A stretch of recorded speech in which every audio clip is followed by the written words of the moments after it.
Hello दोस्तों, ये हमारा वीडियो है। वीडियो को आप ले सकते हैं, हमें कोई समस्या नहीं है। नॉवेल ऑफ किंग चैनल को सब्सक्राइब करें, लाइक, शेयर और ज्यादा से ज्यादा कमेंट करना। अगले पार्ट के लिए धन्यवाद। हाँ, मुझे नहीं पता था कि मैं अपनी प्रतिभा की कमी के बावजूद और इस उम्र में इतना आगे बढ़ सकता हूँ।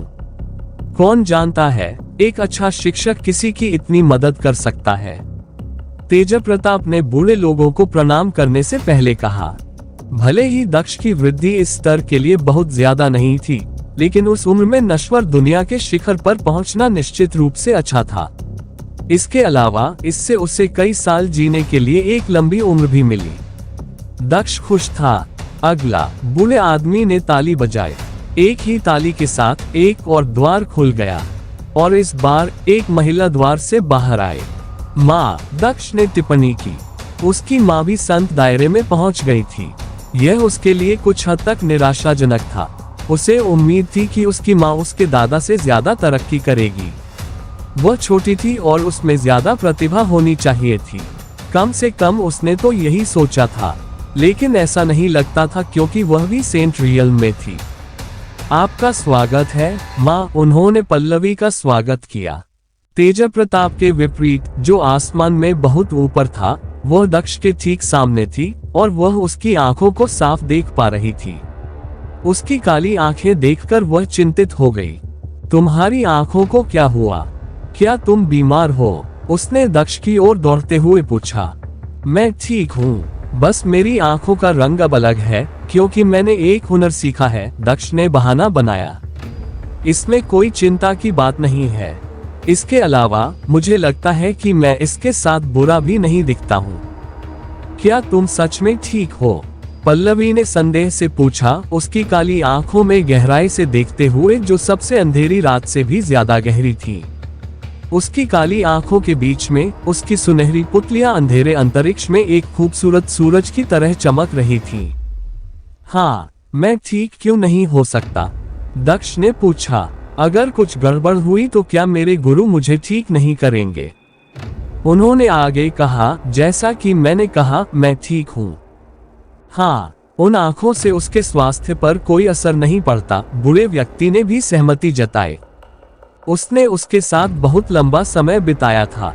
इन आंखों ने कभी दक्ष के लिए कोई परेशानी पैदा नहीं की थी। वे बस वहां थे। पल्लवी ने राहत की सांस लेते हुए सिर हिलाया। तुम सफेद रंग में ज्यादा अच्छी लग रही थी। हाँ, मुझे लगता है कि समय के साथ तुम्हें भी इसकी आदत हो जाएगी, जैसे मुझे हो गई, दक्ष ने जवाब दिया। उसे भी आश्चर्य हुआ जब उसे बताया गया कि उसकी आंखें काली हैं, लेकिन वह कुछ नहीं कर सकता था। उसे लग रहा था कि यह काली ऊर्जा ही थी जिसने उसकी तलवार का रंग बदल दिया, लेकिन रंग के अलावा उसे कोई और अंतर महसूस नहीं हुआ। इसलिए उसने इसके बारे में चिंता करना बंद कर दिया। क्या हम अगले को बुलाएं? बूढ़े आदमी ने पूछा। आगे बढ़ो, दक्ष ने सहमति जताई। उसे आश्चर्य हुआ कि उसके पिता कैसे बड़े हो गए। वह आदमी वाकई प्रतिभाशाली था। आखिरकार उसने ही लोंगतियान को उसकी प्रतिभा दी थी। ऐसा कोई रास्ता नहीं था कि वह सेंट रियल में जा सके। तो फिर चलें। बूढ़े आदमी ने फिर से ताली बजाई। एक और द्वार प्रकट हुआ और एक महिला द्वार से बाहर निकली। जू, दक्ष ने पूछा। जू तीसरे स्थान पर थी। वह सेंट रियल में भी फंसी हुई थी, हालांकि ऐसा लग रहा था कि वह सफलता के करीब थी। अगली थी मेई, जिसने वास्तव में संत क्षेत्र की दहलीज को तोड़ दिया था और अनैतिक दुनिया में जगह पाने के लिए मुश्किल से उस क्षेत्र में प्रवेश किया था। उसके बाद दो आत्मा परिपत्नियां मिंग लैन और मिंग रिन थीं, जो मेई के समान ताकत में थीं। उसके बाद जीकिंग की बारी आई। वह मेई से एक मेजर रील्म से आगे निकल गई थी। जाहिर है उसके पास ज्यादा ताकत नहीं थी। दक्ष को सबसे ज्यादा हैरानी इस बात से हुई कि उसके पिता अभी भी बाहर नहीं आए थे। इसका मतलब था कि वह जीकिंग से ज्यादा बड़ा हो गया था, जो कि आश्चर्यजनक था। अंत में उसके पिता की बारी आई, जो उससे थोड़े अधिक शक्तिशाली थे। अगला था जीशान, जो अपने पिता से भी ज्यादा ताकतवर था। उसके पास अमर दुनिया के मध्य स्तर पर रहने के लिए पर्याप्त ताकत थी।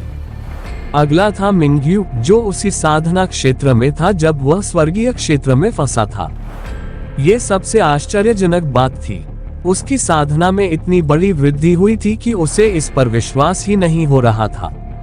वह उतनी ही शक्तिशाली थी जितनी वह यहाँ 1000 साल बिताने से पहले थी। वह अनैतिक दुनिया के शाही सेनापति जितनी शक्तिशाली थी।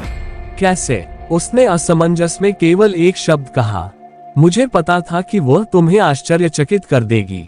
यहाँ तक कि मैं भी आश्चर्यचकित था। शुरुआत में वह उन सभी में सबसे धीमी थी।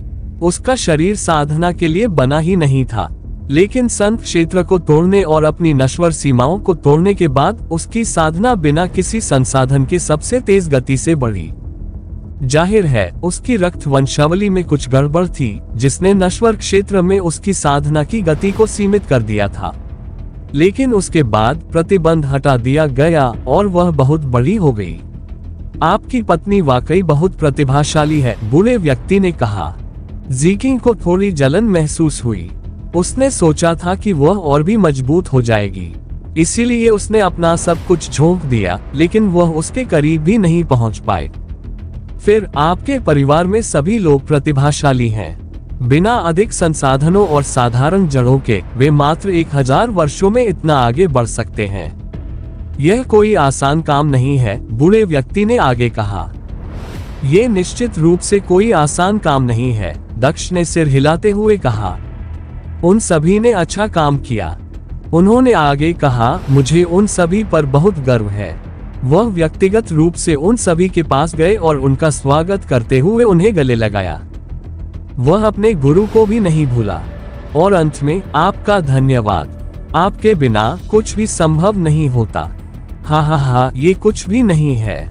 इसके बजाय मुझे तुम्हारा शुक्रिया अदा करना चाहिए। तुम्हारी वजह से मैं अपनी विरासत को पीछे छोड़ने की अपनी आखिरी इच्छा पूरी कर सका। मैं आखिरकार बिना किसी वारिस को खोजने की चिंता के अपनी अनंत नींद ले सकता हूँ। बूढ़ा आदमी मुस्कुराया। उन्होंने कहा, लेकिन जाने से पहले मैं आपको एक आखिरी बात बताना चाहता हूँ। कौन सी चीज? दक्ष ने पूछा। बूढ़े आदमी ने अपना हाथ ऊपर उठाया। उसके हाथ में एक छोटा सा चांदी का डिब्बा दिखाई दिया। वह दक्ष के पास गया और हथेली के आकार का डिब्बा युवक को दे दिया। ये तुम्हारे लिए मेरी आखिरी भेंट है, लेकिन इसे अभी मत खोलना। तुम्हें इसे तभी खोलना चाहिए जब तुम खतरे में हो और तुम्हारे बचने की कोई संभावना न हो, बूढ़े आदमी ने कहा। लेकिन अंदर क्या है? दक्ष ने उत्सुकता से पूछा। समय आने पर तुम्हें पता चल जाएगा। अब तुम कहाँ जाना चाहते हो? क्या मैं तुम्हें बाहरी दुनिया में भेज दूं या वापस वहीं जहां से तुम आए हो? बूढ़े आदमी ने पूछा। मुझे वापस भेज दो। मुझे लगता है कि अब मुझे चिंता करने की जरूरत नहीं है। दक्ष मुस्कुराया। और कुछ काम भी हैं जो मुझे पूरे करने हैं। ठीक है, तुम 5 मिनट में इस दुनिया को छोड़कर चले जाओगे। ये दुनिया गायब हो जाएगी। अलविदा मेरे एकमात्र शिष्य। मेरे आखिरी शब्द याद रखना, खुद को कभी मत खोना। ठीक है, तुम में सबसे चमकीले सूरज से भी ज्यादा चमकने की क्षमता है, लेकिन अगर तुम कभी खुद को खो दोगे तो तुम और भी तेजी से जल सकते हो। इससे पहले कि दक्ष इन शब्दों का अर्थ पूछ पाता, बूढ़ा आदमी गायब हो गया। दक्ष पीछे रह गया, भौहें सिकोड़ते हुए। आखिर क्या हो रहा था? वह समझ नहीं पाया कि बूढ़ा आदमी क्या कहना चाह रहा था। हालांकि उसके पास सोचने का समय भी नहीं था। वह अपने परिवार की ओर मुड़ा और उनसे कहा कि वे थोड़ी देर के लिए पुनः उसके आंतरिक संसार में लौट जाएं। उसने 5 मिनट पूरे होने से पहले ही अपने परिवार को वापस भेज दिया। स्थानिक क्षेत्र गायब हो गया और दक्ष ने खुद को बाहर पाया। जैसे ही स्थानिक क्षेत्र नष्ट हुआ, दक्ष वापस जेल के अंदर दिखाई दिया। वह डाक टावर के ठीक सामने था। उसने अपना सिर उठाया और स्को की ओर देखा, ये सोचते हुए कि क्या उसके पास भी कोई स्को है। उन्होंने निम्नतम स्तर से शुरुआत की और उच्चतम स्तर तक पहुंचे। सबसे ज्यादा स्को, आधा बुरा नहीं। उसकी गहरी आंखें शीर्ष रैंकिंग को देख रही थीं।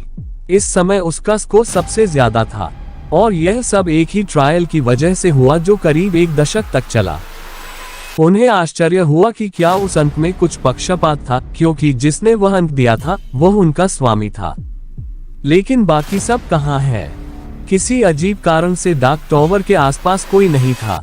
ये दिन है, इसलिए उन्हें कोठरियों के अंदर नहीं होना चाहिए। लेकिन फिर भी ये जगह इतनी खाली लग रही है। उत्सुकतावश वह मुख्य मैदान की ओर उड़ने लगा। उसे यकीन था कि वहां लोग होंगे। दुर्भाग्य से वह भी खाली था। उसे केवल धूल उड़ती हुई दिखाई दे रही थी। यहाँ कोई नहीं था। वह भौहें सिकुड़ते हुए कोठरी की ओर भागा, ये सोचते हुए कि क्या लोगों को अभी तक बाहर नहीं निकाला गया होगा। जब वह कोठरी में पहुंचा तो उसने पाया कि प्रवेश द्वार पर 2 स्वर्गीय योद्धा पहरा दे रहे हैं। ये भ्रामक था। जो लोग यहाँ कभी नहीं थे, वे इस जगह की रखवाली कर रहे थे। यहाँ क्या हुआ था? क्या किसी ने भागने की कोशिश की या फिर कोई और घटना हुई? उसने देखा कि बैरियर अभी भी बरकरार था। कोई चाहकर भी भाग नहीं सकता था। फिर क्यों? वह सीधे स्वर्गीय योद्धाओं के करीब चला गया। इससे पहले कि दक्ष स्वर्गीय योद्धाओं के पास पहुंच पाता, योद्धाओं ने उसे देख लिया। देखो, ये चित्र में दिख रहा लड़का है, वह यही है। योद्धा दक्ष की ओर बढ़े, जो भ्रमित था। ऐसा नहीं लग रहा था कि ये योद्धा उस पर हमला करने की कोशिश कर रहे थे। इसके बजाय वे उसे पाकर राहत महसूस कर रहे थे। तुम अंततः यहाँ आ गए। हमारे साथ आओ, तुम्हारा दोस्त तुम्हें ढूंढ रहा है। अब तक सभी स्वर्गीय योद्धाओं को पता चल गया था कि दक्ष को रिहा किया जाना था। वह उन स्वर्गीय जानवरों के साथ जाने वाला था जो उसे ढूंढ रहे थे। ये स्वर्गीय सम्राट का आदेश भी था, इसलिए वे दक्ष पर हमला नहीं कर सकते थे या उसका विरोध नहीं कर सकते थे। मेरे दोस्त, उनकी बात सुनकर दक्ष को आश्चर्य हुआ कि क्या वे उस लड़के के बारे में बात कर रहे थे जिससे वह पहली बार यहाँ आया था। संदेह था कि वह आदमी छद्मवेश में एक स्वर्गीय योद्धा था। क्या उसे लगा कि दक्ष भाग गया है और उसे ढूंढ रहा है? कुछ भी समझ में नहीं आया। मुझे उसके पास ले चलो, उसने जवाब दिया। हालांकि गार्ड्स की भौहें अचानक तन गईं जब उन्होंने दक्ष की काली काली आंखें देखी। वे मानते थे कि दक्ष एक राक्षस है, लेकिन वे कुछ नहीं कर सकते थे। वे समय से पहले हमला नहीं करना चाहते थे, इसलिए उन्होंने इसे अपने जनरल के निर्णय पर छोड़ दिया। उसे झू चांद के पास ले जाने के बजाय वे उसे दूसरी दिशा में ले जाने लगे। दक्ष ने भी यही किया। गार्ड्स दक्ष को स्वर्गीय टॉवर पर ले गए, जहां सभी स्वर्गीय योद्धा जेल के अंदर रहते थे। इस जगह को देखकर दक्ष को यकीन हो गया कि ये लोग जिया ओजी के बारे में बात कर रहे थे। वह आदमी वास्तव में एक स्वर्गीय योद्धा था और यहाँ रह रहा था। उसे फंसने की भी चिंता नहीं थी, क्योंकि अब वह अलग था। उसे खुद पर भी पूरा भरोसा था। वह गर्व से स्वर्गीय टॉवर में प्रवेश किया। सकिल पर खड़े हो जाओ, तुम्हें प्रतीक्षा कक्ष में ले जाया जाएगा। इस बीच हम तुम्हारे दोस्त को सूचित कर देंगे कि तुम मिल गए हो। दक्ष ने बिना किसी प्रतिरोध के शांतिपूर्वक घेरे के अंदर कदम रखा। टेलीपोर्टेशन संरचना उसे टॉवर की ऊपरी मंजिल पर ले गई। जैसा कि गार्ड ने कहा था, उस जगह पर कोई और नहीं था, केवल दक्ष और कुछ कुर्सियां थीं। हालांकि दक्ष को थोड़ा स्थानिक प्रतिबंध महसूस हुआ। दिलचस्प, बहुत ही दिलचस्प। वह मुस्कुराया और एक कुर्सी पर बैठकर इंतजार करने लगा। दूसरी ओर एक अन्य स्वर्गीय योद्धा स्वर्गीय जनरल के पास पहुंच गया था, जो झू चांद के साथ आंतरिक जेल की खोज करते हुए चल रहा था। स्वर्गीय योद्धा ने स्वर्गीय जनरल से एक भी शब्द नहीं बोला। इसके बजाय उसने उसे बस एक कागज का टुकड़ा दिया।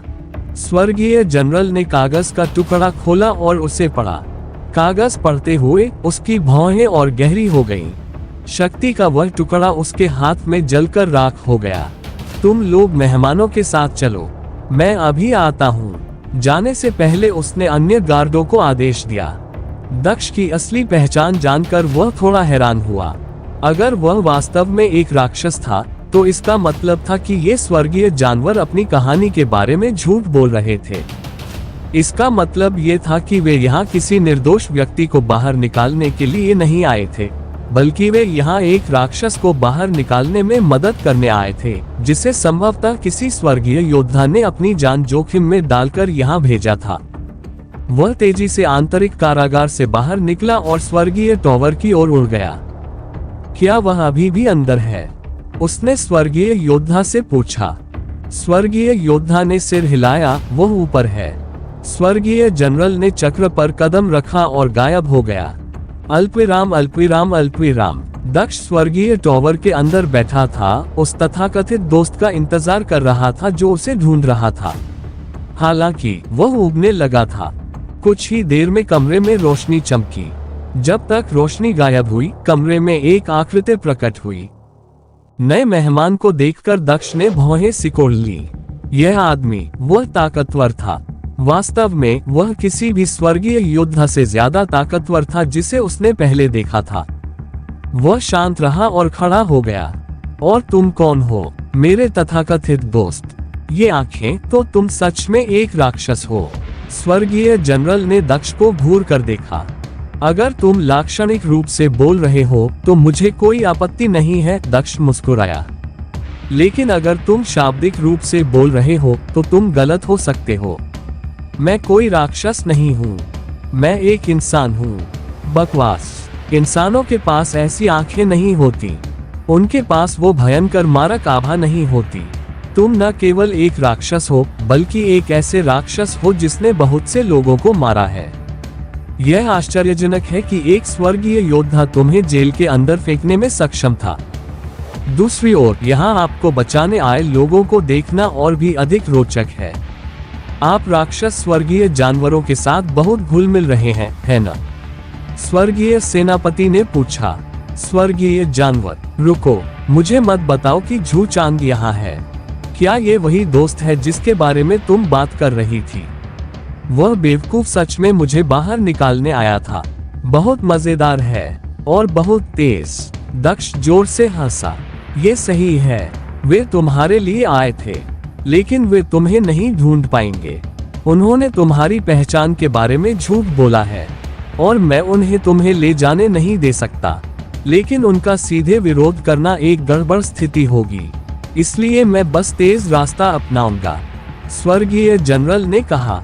वह मार्ग कौन सा होगा? दक्ष ने मुस्कुराते हुए पूछा। आपको हमेशा के लिए गायब करने का मार्ग। मुझे गायब करने का तरीका? दक्ष ने मुस्कुराते हुए पूछा। मैं यह नहीं कह सकता कि मुझे इसकी उम्मीद थी। मुझे अनुमान लगाने दो। तुम नहीं चाहते कि झू चांद को पता चले कि मैं यहाँ हूँ, इसलिए मुझे मार देना ही बेहतर है। शायद इसलिए कि तुम एक स्वर्गीय जानवर को नाराज नहीं करना चाहते, है ना? उसने आगे पूछा। तो मुझे वास्तव में लड़ने की जरूरत नहीं है ना? मुझे बस इस टॉवर से बाहर निकलना है और झू चांद को बुलाना है। उसके बाद तुम मुझे नहीं मार पाओगे। क्या ये सही नहीं है? तुम्हें लगता है कि तुम यहाँ से निकल सकते हो? स्वर्गीय जनरल ने दक्ष की ओर व्यंग्यात्मक निगाह से देखते हुए पूछा। ये टॉवर अंतरिक्ष को सील कर देता है। यहाँ तक कि एक स्वर्गीय योद्धा भी पोर्टल का उपयोग किए बिना टॉवर के अंदर टेलीपोर्ट नहीं कर सकता है, और पोर्टल केवल स्वर्गीय योद्धा द्वारा ही सक्रिय किए जा सकते हैं। इसलिए आप चाहकर भी इस जगह को नहीं छोड़ सकते। लेकिन मैं आपको सपने देखने से नहीं रोकूंगा, तो मैं ये जगह नहीं छोड़ सकता। दक्ष ने मुस्कुराते हुए पूछा। क्या तुम इस बारे में निश्चित हो? तुम्हें लगता है कि तुम ऐसा कर सकते हो? हाँ, तुम राक्षस वास्तव में घमंडी हो। तुम मुझे हंसाते हो। स्वर्गीय जनरल जोर से हंसा, लेकिन जैसे ही उसने देखा कि दक्ष ने अपनी उंगली चटका दी, उसकी हंसी जल्द ही गायब हो गई। एक ही झटके में वह गायब हो गया। क्या? स्वर्गीय जनरल दक्ष को गायब देखकर दंग रह गया। ऐसा लग रहा था जैसे दक्ष उसका मजाक उड़ा रहा हो। टेलीपोर्ट करना तो दूर की बात है, उसने पोर्टल का इस्तेमाल किए बिना ही ऐसा कर लिया। यहाँ तक कि स्वर्गीय योद्धा भी पोर्टल के बिना यहाँ टेलीपोर्ट नहीं कर सकते थे। केवल उनकी क्षमता वाले लोग ही ऐसा कर सकते थे, और वह भी इसलिए क्योंकि वे कुछ उच्च स्तरीय तरकीबें जानते थे। लेकिन दक्ष को ऐसा करते देखना अस्वीकार्य था। रुको, अगर वह बाहर टेलीपोर्ट होता तो वह निश्चित रूप से उस स्वर्गीय जानवर को बुलाता। नवंबर LBJNN। स्वर्गीय जनरल भी बाहर टेलीपोर्ट हो गया। जैसे ही वह स्वर्गीय टॉवर से बाहर निकला, उसने पाया कि दक्ष उसका इंतजार कर रहा था। वह उड़कर कहीं नहीं जा रहा था और न ही किसी को पुकार रहा था। दक्ष ने मुस्कुराते हुए अपनी ठुड्डी रगड़ी। तुमने मुझे इंतजार करवाया। खैर चलो वापस अंदर चलते हैं। मुझे बाहर का मौसम पसंद नहीं है। मानो स्वर्गीय जनरल का और भी अधिक मजाक उड़ाते हुए दक्ष एक बार फिर गायब हो गया। वह स्वर्गीय टॉवर के अंदर वापस आ गया। भ्रमित होकर स्वर्गीय जनरल भी डाक टॉवर के अंदर प्रकट हुआ। तुम क्या करने की कोशिश कर रहे हो? क्या तुम मुझे चुनौती दे रहे हो? स्वर्गीय जनरल ने दक्ष से पूछा। चुनौती? तुम ऐसा क्यों सोचोगे? दक्ष ने जवाब दिया। तुमने कहा था कि मैं बाहर टेलीपोर्ट नहीं कर सकता। मैंने तुम्हें बस दिखाया कि मैं कर सकता हूँ। इसमें चुनौती कहाँ थी? तुमने अपने दोस्त को बचाने के लिए क्यों नहीं बुलाया? स्वर्गीय सेनापति ने पूछा। अगर तुम बाहर थे तो तुम वापस अंदर क्यों आए? अगर ये दानव की चुनौती नहीं है तो क्या है? तुम बस ये दिखाना चाहते थे कि तुम एक दानव बिना किसी परिणाम के इस जगह पर कुछ भी कर सकते हो। नहीं, सच में नहीं। तुम खुद को बचा रही हो। हालांकि तुमने जो कहा वह भी गलत नहीं था। मैं यहाँ जो चाहूँ कर सकता हूँ। दक्ष मुस्कुराया।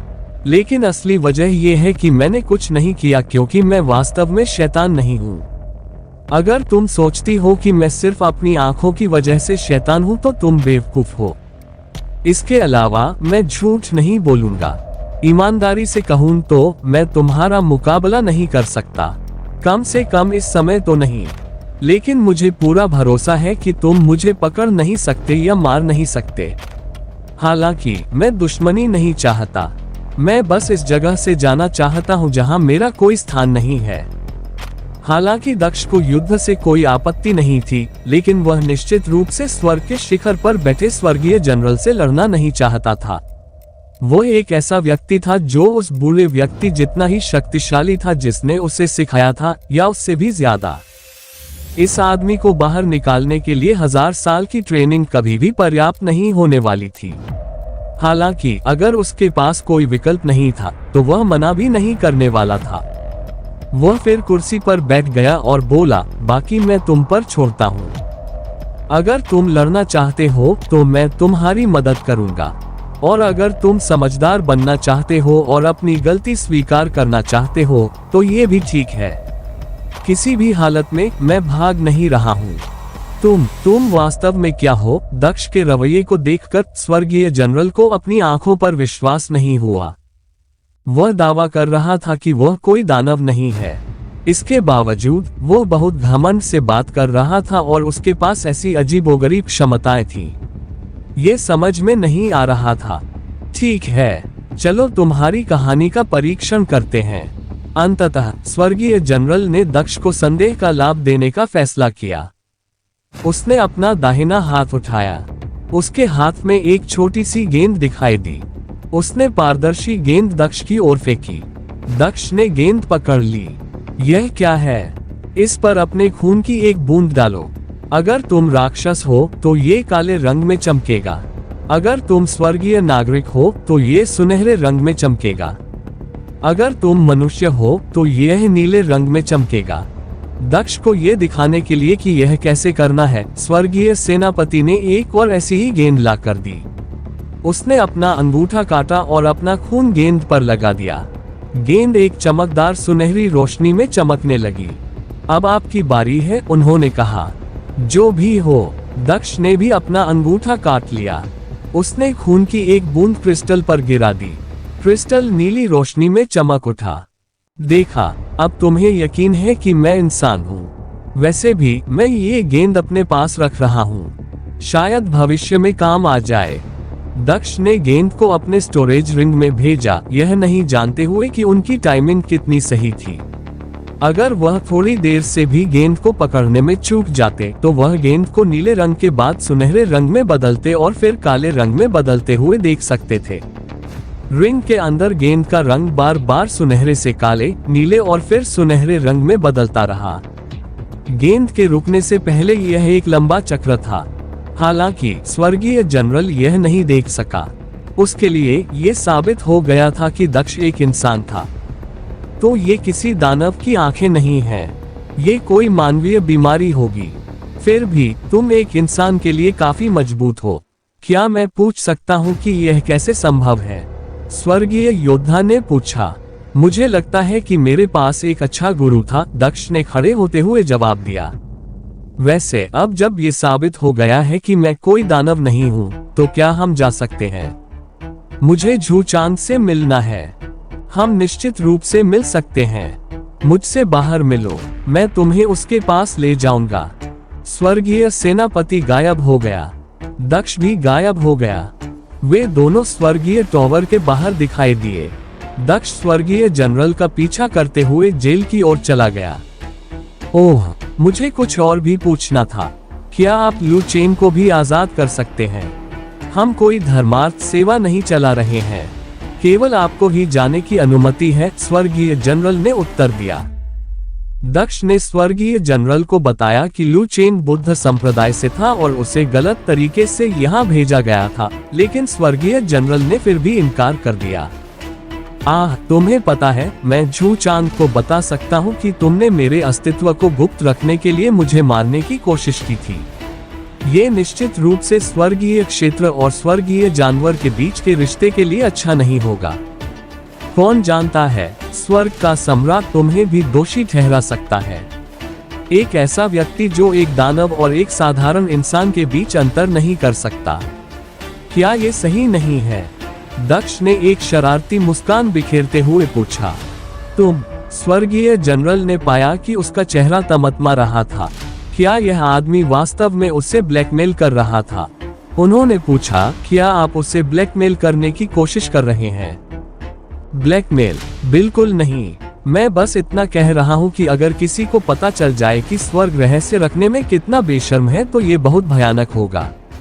मेरा मतलब है, ये निश्चित रूप से प्रतिष्ठा के लिए अच्छा नहीं होगा, क्योंकि ये ऐसी चीजें हैं जो राक्षसों द्वारा की जाती हैं, न कि स्वर्गीय योद्धाओं द्वारा। स्वर्गीय जनरल ने अपनी मुट्ठी भींच ली। उसने गहरी सांस ली। ठीक है, बताओ, तुम किसे आजाद करना चाहते हो? लू चेन और जिया ओजी? क्या आपने पहले एक व्यक्ति के बारे में बात नहीं की? सचमुच? मुझे याद है कि मैंने 2 के बारे में बात की थी। ठीक है, 2 ये है। यदि उनके अपराध वास्तव में छोटे हैं, जैसा कि आप दावा करते हैं, तो वे स्वतंत्र होंगे, स्वर्गीय जनरल ने सहमति व्यक्त की। उन्होंने अन्य योद्धाओं से संपर्क किया और उन्हें जिया ओजी और लू चेन को मुक्त करने के लिए कहा। क्या मैं आपकी इस बात पर भरोसा कर सकता हूं कि मेरे जाने के बाद आप उन्हें जाने देंगे? दक्ष ने संदेहास्पद भाव से पूछा। ये स्वर्गीय जनरल का वादा है, मैं अपने वादे से पीछे नहीं हटूंगा, स्वर्गीय जनरल ने कहा। ये हुई ना बात। दक्ष खुशी से स्वर्गीय जनरल के साथ उड़ गया। वे दोनों आंतरिक जेल में दाखिल हुए। दक्ष पहले से ही इस जगह के बारे में काफी उत्सुक था। हालांकि ये देखने के बाद कि यह कैसा था, उसे आखिरकार समझ में आ गया कि लोग इसे एक अच्छी जगह क्यों कहते हैं। यह बाहरी जेल से 1000 गुना बेहतर था। उस व्यक्ति के दूसरे छोर पर झू चांद ने पूरी जेल की तलाशी पूरी कर ली थी। उसे अभी भी दक्ष नहीं मिला था। उसे केवल निराशा ही मिली। जैसे ही वह अन्य स्थानों की खोज करने के लिए मुड़ा, उसने देखा कि दक्ष उसकी ओर उड़ रहा है। तुम यहाँ हो? झू चांद मुस्कुराया। मुझे पता था कि तुम यहाँ होगे। दक्ष झू चांद से पहले उतरा। सच में मुझे उम्मीद नहीं थी कि तुम मेरे लिए यहाँ आओगे। धन्यवाद। अरे, सिर्फ उसका ही शुक्रिया क्यों? ये सब इस सम्राट का काम था। मैं उसे यहाँ तक ये कहकर लेकर आई थी कि मेरे दाहिने हाथ के आदमी को मदद की जरूरत है। वह पूरे रास्ते डरा हुआ था। इस सम्राट के बिना वह यहाँ तक भी नहीं होता। मैं ही था जिसने सभी स्वर्गीय योद्धाओं को हराकर अंदर प्रवेश किया था।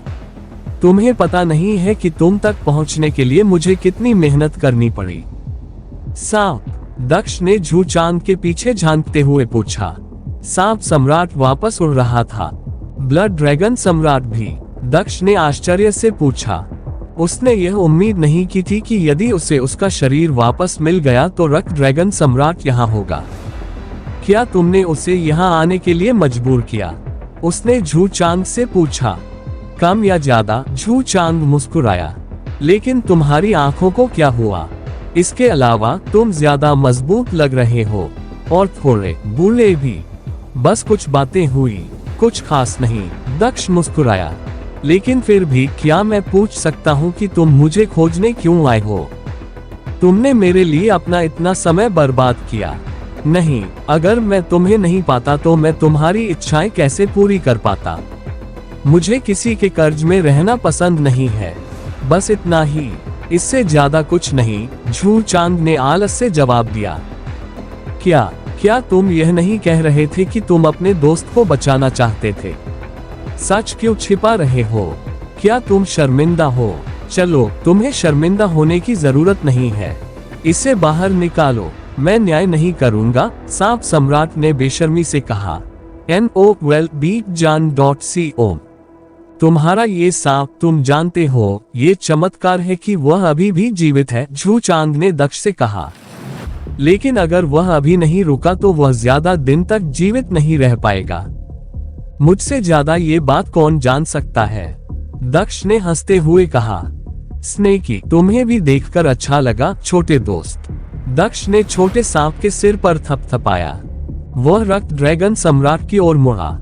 और तुम जानते हो कि यह सब तुम्हारे कारण है।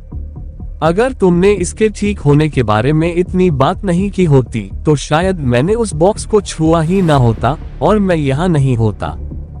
रक्त ड्रैगन सम्राट ने दूसरी ओर देखना शुरू कर दिया।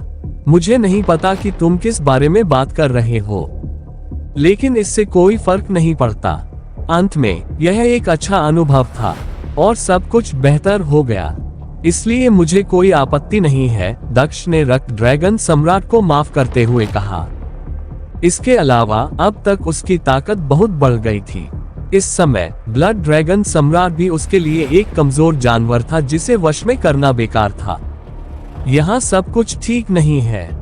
इस यात्रा के कारण ही मेरे परिवार ने मुझे पकड़ लिया है और मुझे वापस घर ले जाया जाएगा, लेकिन मैं अकेला नहीं रहूंगा।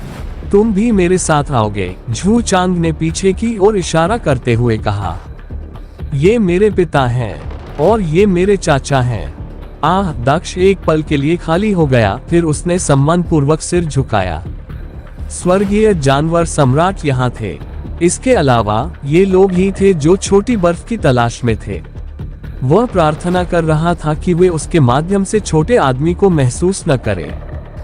तो तुम वही आदमी हो जिसके बारे में मेरा बेटा बात कर रहा था। तुम निश्चित रूप से अजीब हो। झू चांद के पिता दक्ष के करीब आए और उसकी आंखों को देखा। तुम्हारी आंखें वे दानव की आंखों से बहुत मिलती जुलती हैं, लेकिन वे पूरी तरह से दानव की आंखें नहीं हैं। और मैं देख सकता हूँ कि तुम्हारी आंखें काली हुए ज्यादा समय नहीं हुआ है। क्या मैं पूछ सकता हूँ कि ऐसा कैसे हुआ? बूढ़े आदमी ने पूछा। दक्ष यह नहीं कह सकता था कि यह समय की देव श्रेणी तलवार के कारण था जिसने एक दुनिया को नष्ट कर दिया था। मुझे भी यकीन नहीं है। मुझे लगता है कि यह कोई आंख की बीमारी है। सौभाग्य से मैं अभी भी ठीक से देख सकता हूँ, दक्ष ने जवाब दिया। आंखों में बीमारी है? बूढ़ा आदमी मुस्कुराया। ऐसा तो नहीं लगता। हालांकि मैं बहुत ज्यादा सवाल नहीं पूछूंगा। चूंकि तुम मेरे बेटे के दोस्त हो, इसलिए तुम हमारे पूरे परिवार के दोस्त हो और मुझे हमारे साथ आने से कोई परेशानी नहीं है। तुम्हारे साथ आ रहा हूँ। स्वर्गीय पशु क्षेत्र, दक्ष ने पूछा। बीस्ट रियल्म एक ऐसी जगह थी जो छोटी बर्फ के लिए एक खतरनाक जगह थी। वह उसे रिंग से बाहर नहीं जाने दे सकता था, लेकिन वह यह मौका भी नहीं खो सकता था। वह पहले से ही फीनिक्स ब्लड पाने के लिए वहां जाने का रास्ता तलाश रहा था और अब जब उसके पास मौका था तो वह मना नहीं कर सकता था। नहीं मत कहो, झू चांद ने दक्ष से कहा। मैं मना नहीं करूंगी, लेकिन मुझे अमर दुनिया में कुछ काम करना है। मैंने किसी को मारने की स्वर्गीय शपथ ली है और मैं उसके बिना नहीं जा सकती। क्या हम जाने से पहले मुझे कुछ घंटे मिल सकते हैं? हत्या करने की स्वर्गीय शपथ, झू चांद ने पूछा। हाँ, यह एक लंबी कहानी है। मुझे अमर दुनिया से पिछले सम्राट की विरासत मिली थी। उसकी आत्मा ने मुझे शपथ दिलाई कि मैं उसका बदला पूरा करने में उसकी मदद करूंगा, इसलिए मैं ऐसा किए बिना नहीं जा सकता। अगर मैंने ऐसा किया और वे गलती से मर गए तो मैं मुश्किल में पड़ जाऊंगा, दक्ष ने समझाया। झू चांद ने अपने पिता की ओर देखा। ओह ठीक है, तुम आगे बढ़ो और अपना बदला पूरा करो, लेकिन झू चांद तुम्हारे साथ नहीं आएगा। मुझे उस पर भरोसा नहीं है। अगर वह चला गया तो वह फिर से भाग सकता है, इसलिए तुम अकेले ही जा सकते हो, झू चांद के पिता ने कहा। मैं स्वीकार करता हूँ, दक्ष ने जवाब दिया। ये लो, ये ताबीज ले लो। ये तुम्हें अमर दुनिया में जाने और काम पूरा होने के बाद वापस आने में मदद करेगा, बुरे आदमी ने कहा। स्वर्गीय सम्राट के साथ मेरे समझौते के अनुसार हम यहाँ थोड़ी देर और रुक सकते हैं। हालांकि यदि आप 12 घंटे के भीतर वापस नहीं आते हैं तो हम चले जाएंगे, समझे? मैं कुछ घंटों में वापस आ जाऊंगा। मुझे 12 घंटे भी नहीं लगेंगे, दक्ष ने जवाब दिया।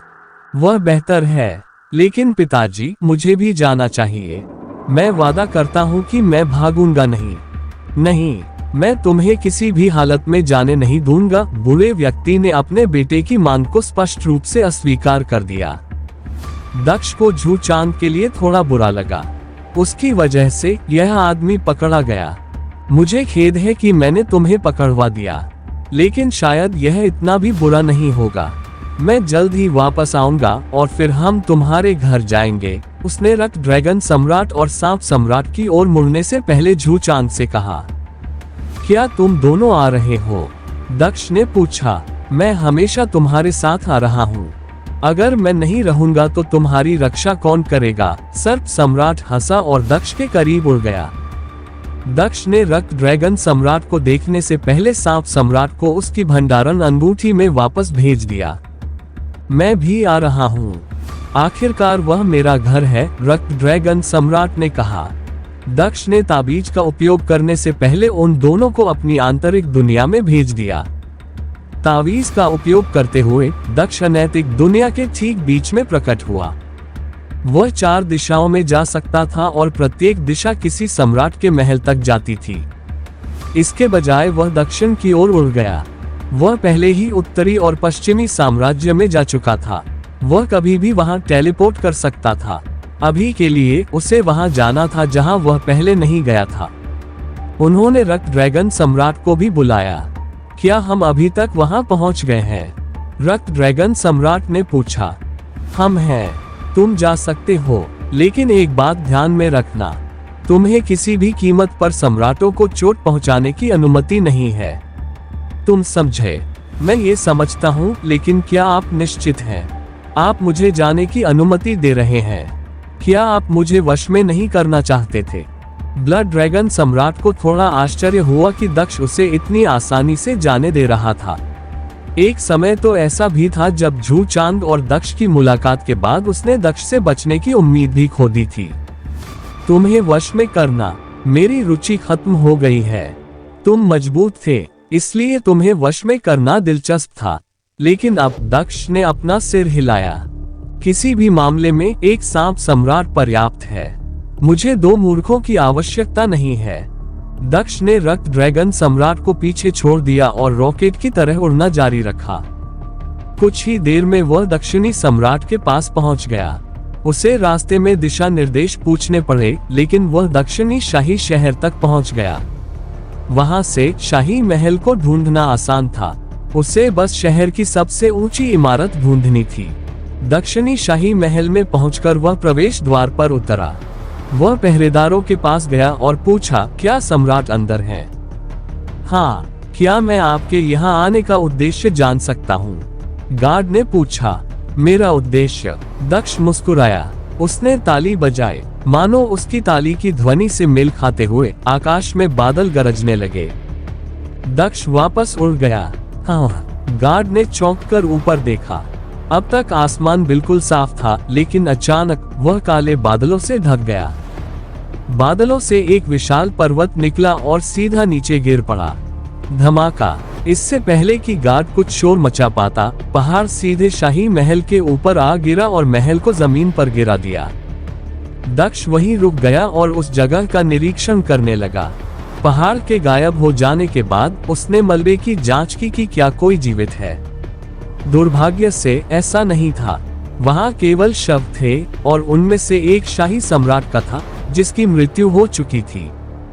सम्राट को मारने के लिए सिर्फ वजन ही काफी नहीं था, बल्कि पहाड़ को सबसे शुद्ध स्वर्गीय ऊर्जा से बनाया गया था। यह एक शक्तिशाली स्वर्गीय विशेषज्ञ का कौशल था जो उनके जीवन शक्ति को चूसकर और भी शक्तिशाली दुश्मनों को मारने के लिए बनाया गया था। ये कुछ भी नहीं था। उसने मलबे में सम्राट का शव भी देखा। सम्राट स्थिर था, उसका चेहरा भी पीला पड़ गया था। ये सुनिश्चित करने के लिए कि कोई ढीला सिरा बाकी न रह गया हो, दक्ष ने अपनी तलवार एक बार फिर घुमाई। अल्पविराम अल्पविराम अल्पविराम। इसके बाद वह पूर्वी सम्राट को मारने के लिए पूर्वी साम्राज्य में गया। इस बार वह थोड़ा धीमा था क्योंकि उसने पहाड़ का उपयोग नहीं किया था। इसके बजाय वह पूर्वी सम्राट को खुलेआम मारने के लिए शाही महल के अंदर घुस गया। जाने से पहले वह सभी को ये बताना नहीं भूला कि वह ऐसा क्यों कर रहा था और इन बदमाशों ने अतीत में संत सम्राट के साथ क्या किया था। NOVJNN। अगला पड़ाव पश्चिमी साम्राज्य था। हालांकि ये जटिल हिस्सा था। मिमी ने अतीत में उसकी मदद की थी, लेकिन अब उसका लक्ष्य उसके पिता थे।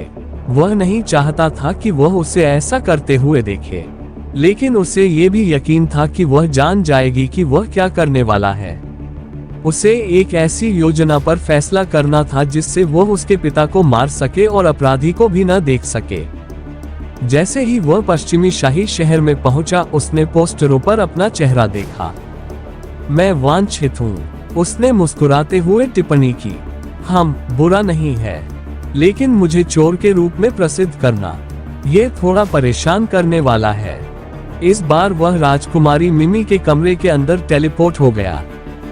जब वह वहां पहुंचा तो उसने पाया कि वह गायब है। वह यहाँ नहीं थी। वह ये देखने के लिए स्नान कक्ष की ओर गया कि वहां कोई है या नहीं।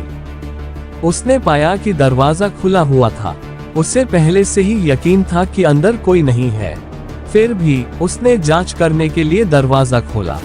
जैसे ही उसने दरवाजा खोला, उसने मिमी को अंदर पाया। ये खाली नहीं था। मिमी ने अभी अभी नहाकर आया था और वह तौलिए से अपने बाल सुखा रही थी। तुम यहाँ हो, उसने उसका ध्यान आकर्षित करते हुए कहा। मिमी ने अपने शरीर को तौलिए से ढकते हुए चौंक कर पलटी। NOVBIN.CO। ये तुम हो, तुम सुरक्षित हो, मिमी ने आश्चर्य से कहा।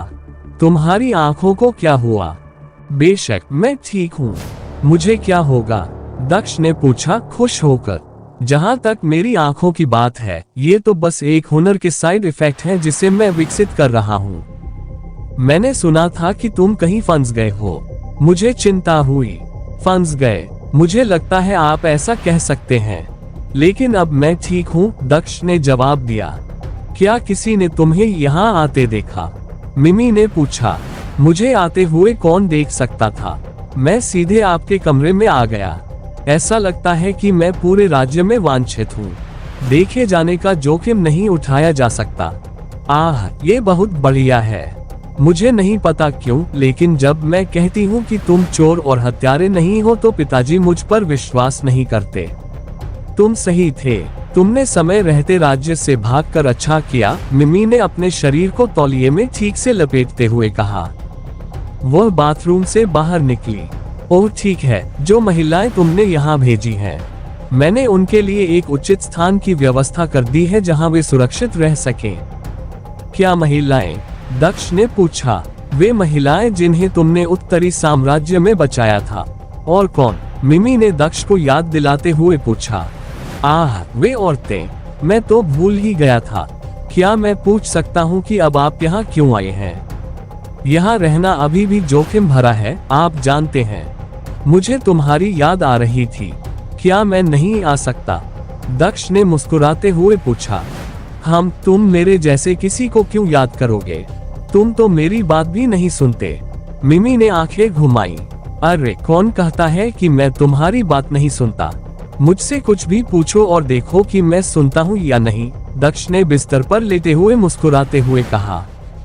इस दुनिया में उसके पास 12 घंटे थे और उसने अभी तक केवल आधा घंटा ही बिताया था, इसलिए उसके पास कुछ खाली समय था।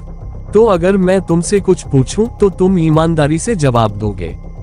मिमी ने दक्ष की ओर देखते हुए पूछा। जरूर, मैं वैसे भी झूठ बोलने के लिए बहुत आलसी हूँ, दक्ष ने हंसते हुए जवाब दिया। तो तुम क्या जानना चाहते हो? क्या ऐसा है? तो मुझे सच बताओ, तुम मेरे बारे में क्या सोचते हो? मिमी ने पूछा। मैं तुम्हारे बारे में क्या सोचता हूँ? मुझे लगता है कि तुम एक अच्छी लड़की हो, तुम बुद्धिमान हो, तुम सुंदर हो और तुम परेशान नहीं करती हो, दक्ष ने जवाब दिया। उसने ऊपर से नीचे तक देखा। और तुम वाकई हो। उसके तीखे शब्द सुनकर मिमी का चेहरा थोड़ा लाल हो गया। तुम सचमुच ऐसा सोचते हो? क्या तुम मुझे पसंद करते हो? उसने पूछा। कौन बेवकूफ तुम्हें पसंद नहीं करेगा? दक्ष ने हंसते हुए पूछा। तुम किसी भी लड़के के लिए ड्रीम गर्ल हो। तुम्हारे बारे में क्या मैं तुम्हारे लिए एक ड्रीम गर्ल हूँ? मिमी ने पास आकर पूछा। वह बिस्तर पर दक्ष के बगल में बैठी रही और उसकी नजर उस पर बनी रही। बेशक तुम हो। अगर मेरी पहले से ही 6 पत्नियां नहीं होती तो मैं अभी इस बिस्तर पर तुम्हारे ऊपर होता, दक्ष ने जवाब दिया। 6 पत्नियां? मिमी ने चौंक कर पूछा। हाँ, मेरी 6 पत्नियां हैं, दक्ष ने बिना कुछ छिपाए जवाब दिया। मिमी ने अपना सिर नीचे झुका लिया, विचारों में खो गई। वह थोड़ी उलझन में थी। वह अभी भी उसे चाहती थी, लेकिन उसके जीवन में पहले से ही कई महिलाएं थीं। क्या उसके पास उसके लिए पर्याप्त जगह भी थी? हालांकि वह ये भी सोच रही थी कि क्या वह उससे दूर रह सकती है। उसे निर्णय लेने में बहुत समय लगा, जो उसके लिए बहुत कठिन था। वह हार नहीं मानना चाहती थी। साथ होने के बारे में क्या ख्याल है? उसने दक्ष से पूछा। साथ क्या? दक्ष ने पूछा। 7 पत्नियां। 7वां क्या? कौन 7वां बनना चाहेगा? दक्ष ने उठते हुए पूछा। मिमी ने अपना सिर आगे बढ़ाने से पहले अपनी मुट्ठी भींच ली। उसने दक्ष के होठों पर अपने होंठ रख दिए, उसे एक छोटा बच्चा दे दिया। 7वीं मैं। उसने आशा भरी निगाहों से दक्ष की ओर देखा। 7वें नंबर पर तुम? दक्ष ने उसके होठों पर अपने होंठ रखते हुए पूछा। कुछ सेकंड तक चले चुंबन के बाद उसने उसके होठों को आजाद कर दिया। मिमी ने भी दक्ष के होठों को चूमा और अपने होठों को हटाने से पहले एक लंबा चुंबन दिया। जी हाँ, मैं। बुरा विचार नहीं है, दक्ष ने कहा, मिमी की गर्दन के पीछे अपना हाथ रखते हुए उसे फिर से चूमने के लिए अपने करीब खींचा। दोनों होंठ फिर से मिले, लेकिन इस बार वे अलग नहीं हुए। लंबा चुंबन लंबे समय तक चला। उसी समय दक्ष ने मिमी का तौलिया खींच लिया, जिससे उसका सुंदर शरीर दिखाई देने लगा। उसने टावल को फेंक दिया और मिमी को गले लगाकर बिस्तर पर गिर पड़ा। मिमी दक्ष के ऊपर लेट गई और उसके होठों का स्वाद लेने लगी। उसके अंदर एक अजीब सी भावना थी जो उसे बहुत अच्छा महसूस करा रही थी। ऐसा लग रहा था जैसे वह यही चाहती थी। वह उसकी बाहों में रहना चाहती थी। दक्ष की बाहों में उसके लिए एक अलग तरह का आनंद था। अल्पविराम अल्पविराम अल्पविराम। 3 घंटे बीत गए। मिमी बिस्तर पर पूरी तरह से नग्न लेटी हुई थी। उसके ठीक बगल में दक्ष भी बिना कपड़ों के लेटा हुआ था। बिस्तर पूरी तरह से अस्त व्यस्त था, क्योंकि हाल ही में वहां कुछ अवास्तविक घटना घटी थी। मिमी की धुंधली आंखें दक्ष की आंखों को देख रही थीं। दक्ष ने बैठने से पहले मिमी को एक बार फिर चूमा। तुम कहाँ जा रहे हो? मिमी ने दक्ष से पूछा। मैं बाथरूम से वापस आ रहा हूँ। उसके बाद मैं तुम्हें अपने परिवार के बारे में बताऊंगा। दक्ष बाथरूम के अंदर चला गया। वह अपने कपड़े ले जाना नहीं भूला। अल्पविराम अल्पविराम अल्पविराम। बाथरूम के अंदर दक्ष ने कपड़े पहन लिए। उसने अपने दोनों हाथ जोड़ लिए। उसका शरीर 2 हिस्सों में बंट गया, जिससे एक क्लोन बना जो दिखने में उसके जैसा ही था। क्लोन की आभा भी उसके जैसी ही थी। कोई भी दोनों में अंतर नहीं कर सकता था। अंतर केवल इतना था कि क्लोन में दक्ष की ताकत का प्रतिशत भी नहीं था। क्लोन बाथरूम से बाहर चला गया। वह मिमी के पास गया और बिस्तर पर बैठ गया। उसने अपने परिवार के बारे में बात करना शुरू कर दिया। मिमी से इधर उधर की बातें करने लगा। इस बीच दक्ष ने शरारत का मुखौटा पहन लिया, जिससे उसका पूरा चेहरा बदल गया। गायब होने से पहले उसने एक काला लबादा भी पहना था, जिससे उसका शरीर छिप गया था। अल्पविराम अल्पविराम अल्पविराम। रियल महल के शाही दरबार में उपस्थित हुआ, जहां सम्राट और मंत्री बैठक कर रहे थे। तुम कौन हो? तुम अंदर कैसे आए? सम्राट ने पूछा। मैं तुम्हारी मौत हूँ। तुमने 1000 साल पहले मेरे परिवार को मार डाला था। मैं तुम्हें मारकर अपना बदला लेने के लिए वापस आया हूँ। तुम्हें आज मरना होगा। दक्ष बिना किसी हथियार के सीधे पश्चिमी सम्राट के पास गया। तुम्हें लगता है कि तुम ऐसा कर सकते हो? पश्चिमी सम्राट निराश होकर खड़ा हो गया। नादान बच्चा। उसने दक्ष की बात को गंभीरता से नहीं लिया। उसने बस अपने हाथों को आपस में ताली बजाते हुए जमीन से सोने की चेन को बाहर निकाला। चेन ने दक्ष को लपेट लिया, जो सिर्फ 1 सेकंड तक ही रहा। दक्ष की एक ही हरकत चेन को तोड़ने के लिए काफी थी। वह पश्चिमी सम्राट के सामने आया। पश्चिमी सम्राट स्थिति को समझने के लिए थोड़ा शांत होने के लिए दक्ष से बचने के लिए गायब हो गया। वह स्पष्ट रूप से सोचना चाहता था, क्योंकि वह उत्सुक था कि दक्ष ने उसकी जंजीरें कैसे तोड़ी। ये जंजीरें सबसे मजबूत कौशल थी जिनका वह उस समय उपयोग कर सकता था। हालांकि उसने सीधी टक्कर से बचने की कोशिश की, लेकिन वह वास्तव में इससे बच नहीं सका। दक्ष बूढ़े आदमी के पीछे दिखाई दिया, जैसे कि वह देख सकता था कि बूढ़ा आदमी कहाँ दिखाई देने वाला था। सबके सामने दक्ष ने बूढ़े आदमी की छाती में अपना हाथ घोंप दिया और उसका दिल निकाल लिया।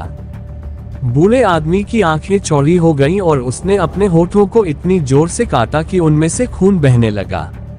वह बिना किसी सहारे के जमीन पर गिर पड़ा। उसका चेहरा पीला पड़ गया और उसकी छाती से खून बहता रहा। उसके सारे कपड़े खून से लथपथ थे। दक्ष ने पश्चिमी सम्राट की ओर देखा। बोलने से पहले उसने गहरी सांस ली। माँ, मैंने, टीनायान ने तुम्हारा बदला ले लिया है। ये कमीना अब नहीं रहा। ये कहते हुए उसने अपनी अंगूठी से एक साधारण तलवार निकाली, जिसका उसने पहले कभी इस्तेमाल नहीं किया था, और सम्राट का सिर काट दिया ताकि वह ठीक न हो सके। यद्यपि वह भावुक लहजे में बोल रहे थे, फिर भी उन्होंने ये सुनिश्चित किया कि शाही दरबार में अन्य लोग भी उनकी बात सुन सकें। काम खत्म करके वह मुख्य द्वार से बाहर निकल गया। किसी में हिम्मत नहीं थी कि उसका रास्ता रोके। जो व्यक्ति पश्चिमी सम्राट को मार सकता था, जो उसे रोकने की हिम्मत कर सकता था। उन्होंने बस दक्ष को महल से निकलते और क्षितिज में गायब होते देखा। दक्ष के जाने के बाद आखिरकार सभी को होश आया और वे सभी को सूचित करने के लिए दौड़ पड़े। मंत्रियों ने पश्चिमी सम्राट से पूछा कि क्या उसे ठीक करने के लिए कुछ किया जा सकता है, लेकिन वे कुछ नहीं कर सके। राजकुमार और राजकुमारी को बताओ कि यहाँ क्या हुआ था। एक मंत्री ने पहरेदारों से कहा। अल्पविराम अल्पविराम अल्पविराम, और बस इतना ही। ये मेरे परिवार के सदस्य हैं।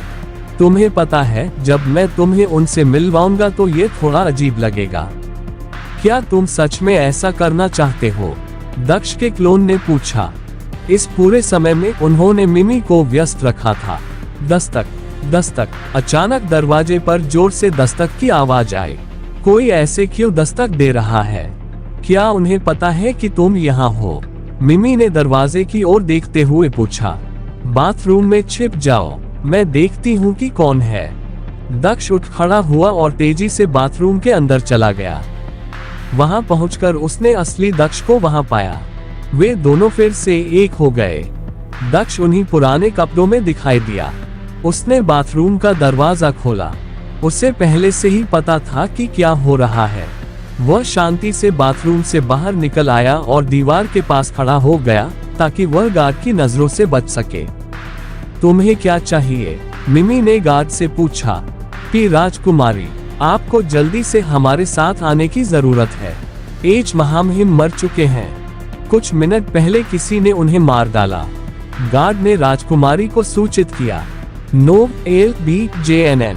क्या बकवास है? क्या तुम जानते हो कि इस बेवकूफी भरे मजाक के लिए तुम्हें मार दिया जा सकता है? मिमी ने विश्वास करने से इनकार करते हुए पूछा। मैं मजाक नहीं कर रहा हूँ। ये टीनायान नाम का कोई व्यक्ति था। वह किसी बदला लेने के लिए शाही दरबार में आया था। उसने महामहिम को मार डाला और चला गया। गार्ड ने जवाब दिया। मुझे अन्य राजकुमारों को भी सूचित करना है। आपको शाही दरबार में रिपोर्ट करनी चाहिए। सभी मंत्री वहां हैं। गार्ड भाग गया और स्तब्ध मिमी को पीछे छोड़ दिया। उसने दक्ष की ओर देखा। ये क्या तुमने सुना? हाँ, मुझे यकीन नहीं हो रहा। किसी ने सचमुच तुम्हारे पिता को मार डाला। ये कैसे संभव है? आओ, मेरे साथ आओ। हमें और अधिक जानने के लिए वहां जाना होगा। मैं वहां नहीं आ सकता, दक्ष ने अपना सिर हिलाते हुए कहा। तुम्हें पता है कि मैं पहले से ही वांछित हूँ। अगर मैं इस समय बाहर देखा गया तो हर कोई सोचेगा कि मैंने तुम्हारे पिता को मार दिया है। बकवास। तुम इस पूरे समय मेरे साथ थे। मैं उन्हें सच बता सकता हूँ। उन्हें क्या सच बताओ कि हम दोनों एक साथ बिस्तर पर थे? मत बताओ, ये तुम्हारे लिए अच्छा नहीं होगा। जाओ और अपने पिता से मिलो। मैं बाहर जाकर देखता हूँ कि क्या मैं हत्यारे को ढूंढ सकता हूँ। मैं तुमसे इसी जगह पर मिलूंगा। दक्ष गायब हो गया। मिमी अपने पिता से मिलने के लिए शाही दरबार में भागी। सभी राजकुमार भी वहां थे, अपने मृत पिता को देख रहे थे। कुछ लोग बहुत परेशान दिख रहे थे, जबकि अन्य इस बात से नाराज थे कि एक अजनबी यहां आकर उनके पिता को मार सकता है और चला सकता है, जबकि मंत्रियों ने उसे रोकने की कोशिश भी नहीं की। उन्होंने हत्यारे को खोजने के लिए उसके बारे में और पूछताछ शुरू कर दी। हालांकि मंत्रियों ने इसका विरोध किया। मंत्रियों ने सुझाव दिया कि उन्हें हत्यारे से दुश्मनी नहीं करनी चाहिए। वह व्यक्ति बहुत ताकतवर था। वह सम्राट को मार सकता था। हालांकि वह साम्राज्य का दुश्मन नहीं था, इसलिए वह चला गया। इसका मतलब सिर्फ ये था कि उसकी दुश्मनी सिर्फ सम्राट से थी। लेकिन अगर वे उसके पीछे पड़ गए तो दुश्मनी सभी पर फैल जाएगी और वे इसके कारण कष्ट नहीं उठाना चाहते थे। अल्पविराम अल्पविराम अल्पविराम। इस बीच दक्ष उत्तरी साम्राज्य में दिखाई दिया। यह उसका अंतिम गंतव्य था, उत्तरी सम्राट और संत सम्राट के विश्वासघात के पीछे मुख्य अपराधी। हालांकि दक्ष को सबसे ज्यादा हैरानी आकाश में दिखने वाली एक जाति की थी। पिछली बार जब वह यहाँ आया था तो उसने उसे पहले कभी नहीं देखा था। उसे आश्चर्य हुआ कि अंदर कौन है। उन्होंने जांच को बाद के लिए छोड़ दिया और सीधे उत्तरी सम्राट के महल की ओर चले गए। उसने राजा की तलवार निकाली। चूंकि वह संत सम्राट से बदला लेने जा रहा था, इसलिए वह जानता था कि उसे शांति देने के लिए संत राजा के हथियार से ऐसा करना सबसे अच्छा होगा। दक्ष को तलवार लेकर महल की ओर आते देख पहरेदार सतर्क हो गए। वे उसे रोकने के लिए दक्ष की ओर दौड़े। स्विस। दक्ष की तलवार का एक सहज झटका दोनों रक्षकों को दो हिस्सों में काटने के लिए पर्याप्त था। वह बिना किसी बाधा के महल के अंदर चला गया। चूंकि यह आखिरी लक्ष्य था, इसलिए वह थोड़ा मजा लेना चाहता था और बहुत तेज नहीं होना चाहता था। महल से गुजरते हुए उसने किसी को नहीं छोड़ा। क्रूर दक्ष वापस आ गया था, जिसने कुछ रक्त की बूंदें पाने के लिए ग्रहों को नष्ट कर दिया था। जब वह शाही कक्ष के करीब पहुंचा तो शव मक्खियों की तरह गिरते रहे।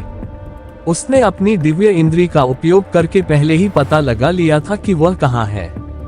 जैसे ही वह राजमहल के करीब पहुंचा, उसने 3 रक्षकों को देखा। अरे, मैं तुम्हें पहचानता हूँ, दक्ष मुस्कुराया। क्या तुम ही नहीं हो जो मेरा पीछा कर रहे थे? यह आप हैं। तीनों दूतों ने दक्ष को पहचानते हुए कहा। वे वही लोग थे जिन्हें उत्तरी सम्राट ने नश्वर दुनिया में एक संभावित राक्षस की उपस्थिति के बारे में सुनने के बाद दक्ष को पकड़ने के लिए भेजा था।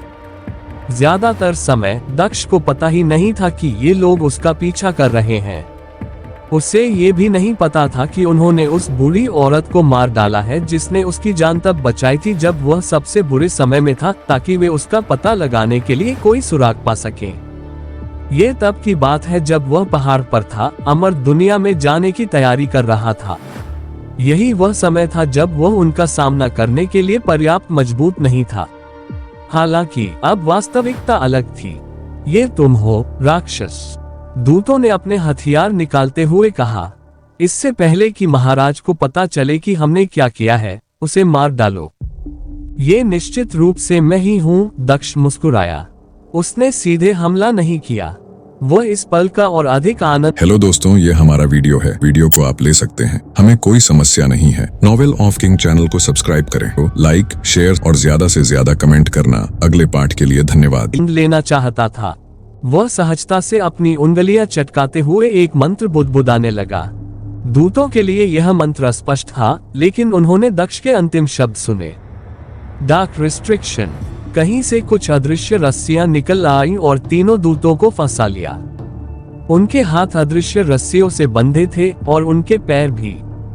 तीनों लोग जमीन पर गिर पड़े और उनकी तलवारें गिर गईं। चाहे उन्होंने कितनी भी कोशिश की, वे प्रतिबंध को तोड़ नहीं पाए।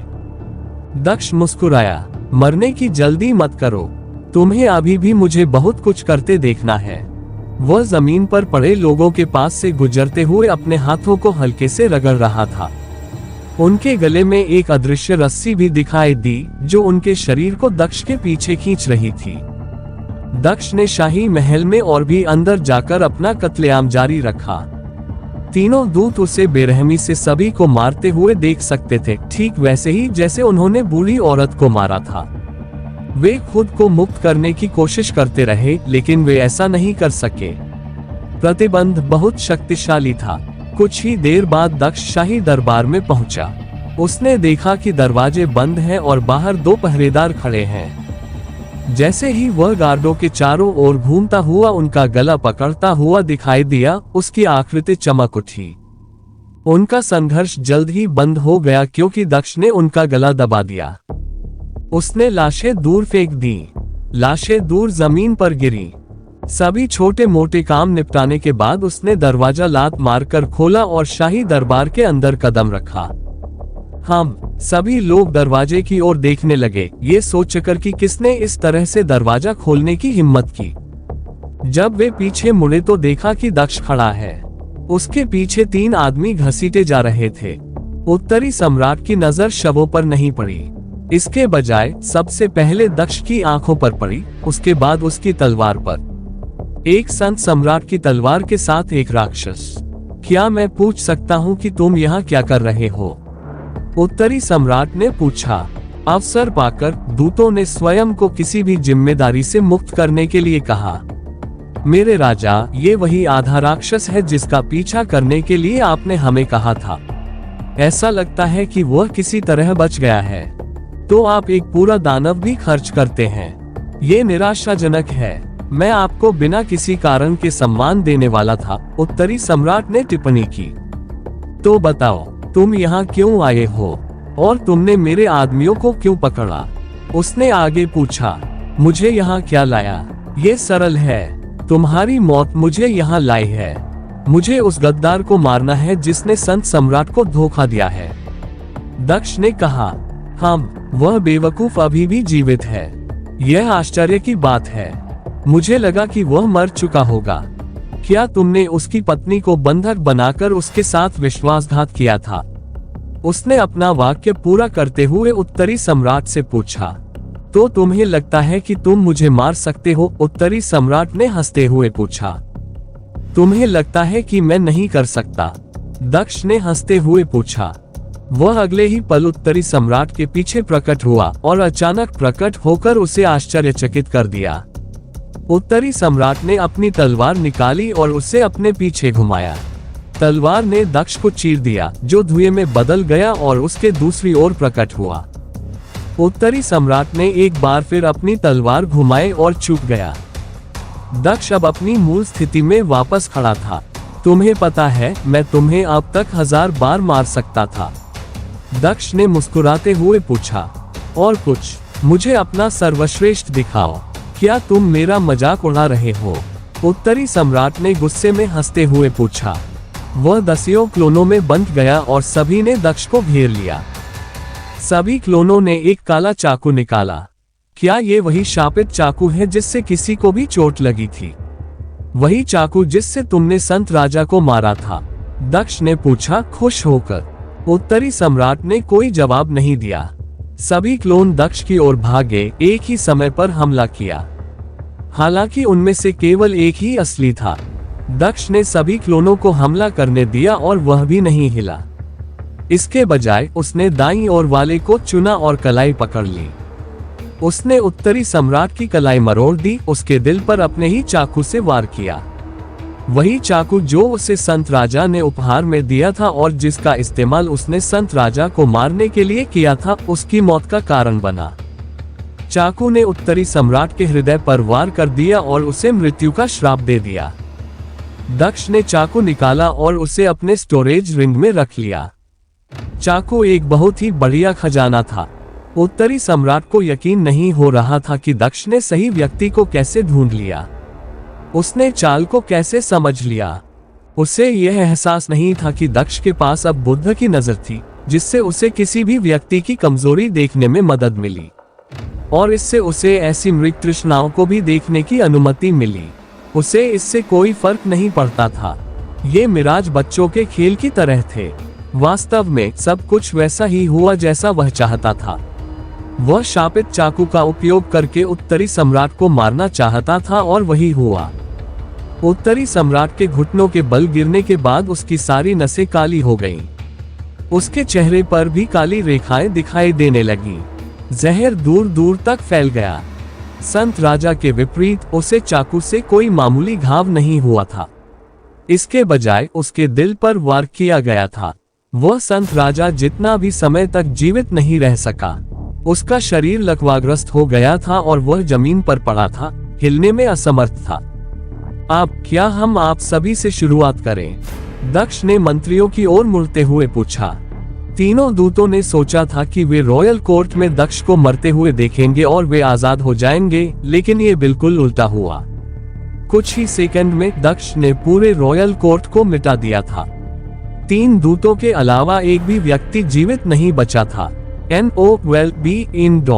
अब जब तुमने सभी की मौत देख ली है, तो अब तुम्हारी बारी है। दक्ष ने दूतों की ओर रुख किया, लेकिन मैं तुम्हें जीवित छोड़ने के बारे में सोच सकता हूँ, अगर तुम मुझे आकाश में तैरते महल के बारे में बता दो। तैरता हुआ महल, तुम्हारा मतलब देवी की जाति से है? दूतों में से एक ने पूछा। देवी का महल, दिलचस्प नाम है। मुझे आश्चर्य है कि यह कौन सी देवी है। दक्ष ने अपनी ठुड्डी को रगड़ते हुए कहा, मुझे इसके बारे में और बताओ। ठीक है, यह उस शक्तिशाली साधक का महल है जो लाखों साल पहले रहता था। कम से कम मैंने तो यही सुना है। वह पहले सम्राट के समय से ही अस्तित्व में थी जिसे हमने देखा था। हालांकि वह मनुष्यों द्वारा रक्त ड्रैगन सम्राट पर विजय प्राप्त करने से पहले ही गायब हो गई थी। और फिर हाल ही में आदमी ने दक्ष को पूरी कहानी बतानी शुरू की। एक औरत जो बहुत समय पहले गायब हो गई थी और अचानक फिर से प्रकट हो गई। महिला के गायब होने की समय सीमा के बारे में सुनकर दक्ष को कुछ अजीब लगा। अमर दुनिया की एक महिला साधक जो बहुत पहले गायब हो गई थी। चूंकि वह इतने लंबे समय के बाद वापस आई थी और पहले कभी नहीं देखी गई थी, इसका मतलब केवल यह था कि वह छिपी हुई थी। और छिपने से उसे एक और बात भी याद आई। वे 2 लोग जो उसे मारने के लिए उसके पीछे पड़े थे। उन्होंने ये भी दावा किया कि उन्हें एक महिला ने भेजा था, जिसे लाखों सालों तक उसका इंतजार करने के लिए कहा गया था, क्योंकि उसे डर था कि वह उसे मार देगा।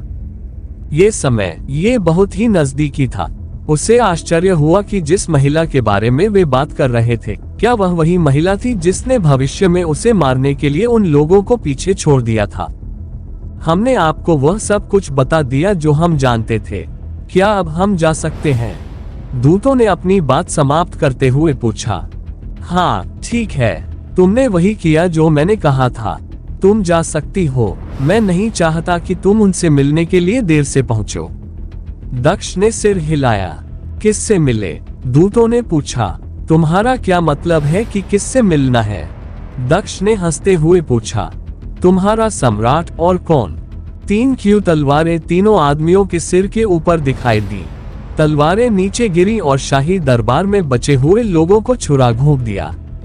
हालांकि वे भी ज्यादा देर तक जिंदा नहीं रह पाए। काम खत्म करने के बाद दक्ष शाही महल से चला गया।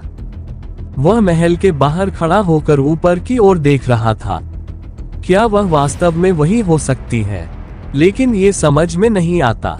वह क्यों सोचेगी कि मैं उसे मार डालूंगा? मेरा मतलब है, मुझे उसे मारने का एकमात्र कारण यह है कि उसने पहले मुझे मारने की कोशिश की थी।